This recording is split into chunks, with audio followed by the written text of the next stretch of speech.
جب توبہ ہوتی ہے گناہگاروں، گناہگاری سے مایوس نہ ہونا۔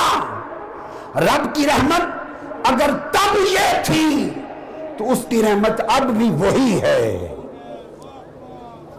تم بشر الحافی کی طرح، ابراہیم بن ادم کی طرح سچے دل سے توبہ کا ارادہ کر لو، بس اتنی بات ہے۔ اور یہ ارادہ تب ہوگا اگر موت کا یقین کر لو۔ آپ میں سے کس کو یقین ہے کہ کل کی شام نصیب ہوگی؟ بولیے، کس کو یقین ہے کہ کل کی شام نصیب ہوگی؟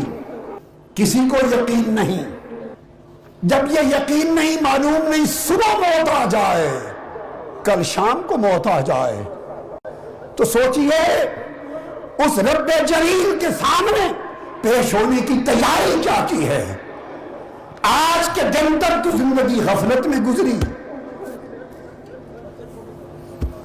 ارے بندے تو وہ تھے جو رات کو مصلی پر یا قیام کرتے یا سجود کرتے، اور خدا کی محبت کے پہلو میں رات کے اندھیروں میں رہتے، دن خدا کے دین کے لیے جہاد کرتے، جن کی آنکھیں عشق الہی میں چھم چھم برستی۔ بندے تو وہ تھے، بندے وہ تھے۔ ہماری زندگیاں تو غفلت میں گزر رہی ہیں۔ یہ لوگ اللہ والے بڑے فسق اور کفر سے ہی نہیں، ادنا خطا سے اپنے مرتبے کے مطابق جسے وہ خطا سمجھتے اس سے بھی توبہ کرتے، اور ہر توبہ سے ان کے درجے اتنے بلند ہوتے کہ جس کا تصور بھی نہیں کیا جا سکتا۔ حضرت سری سقطی رضی اللہ تعالیٰ عنہ فرماتے کہ میں نے ایک گناہ کیا تھا اور آج 40 سال سے اس ایک گناہ کے لیے توبہ کر رہا ہوں۔ 40 سال سے اس ایک گناہ پر توبہ کر رہا ہوں، معافی مانگ رہا ہوں۔ یہ حضرت سری سقطی رضی اللہ تعالیٰ عنہ حضرت جنید بغدادی کے شیخ تھے۔ فرماتے ہیں گناہ کر بیٹھا تھا، 40 سال سے توبہ کر رہا ہوں۔ انہوں نے پوچھا وہ کون سا اتنا بڑا گناہ تھا جس کے لیے توبہ کرتے ہوئے 40 سال گزر گئے؟ بڑی توجہ سے نکتہ سمجھنے والا ہے۔ فرماتے ہیں گناہ یہ تھا کہ میں لوہے کا کام کرتا تھا، بازار میں لوہے کی دکان تھی، کباڑیے کی۔ میں گھر پہ تھا، مجھے خبر ملی کہ بازار میں آگ لگ گئی اور سب دکانیں جل گئیں۔ میں دوڑ کے آیا اپنی دکان کی خبر لینے، جب پہنچا تو ارد گرد کی ساری دکانیں جل گئی تھی۔ میں اور فکر مند ہوا جب دیکھا سب دکانیں جل گئیں۔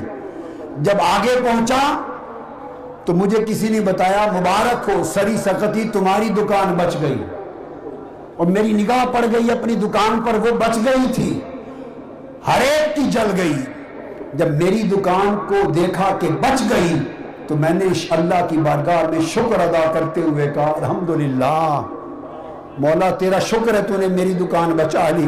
کہتے ہیں خدا کی قسم اس گناہ پر 40 سال سے توبہ کر رہا ہوں، اس لیے کہ اوروں کی جل گئی تھی تو میں نے اپنی دکان کے بچنے پر شکر کیا۔ یہ خود غرضی کی، خود غرضی کی، مجھے اوروں کی دکانوں کے جلنے کا غم نہ ہوا، اپنی دکان کے بچنے کی خوشی ہوئی۔ یہ گناہ اتنا بڑا کر بیٹھا کہ 40 سال سے معافی مانگ رہا ہوں۔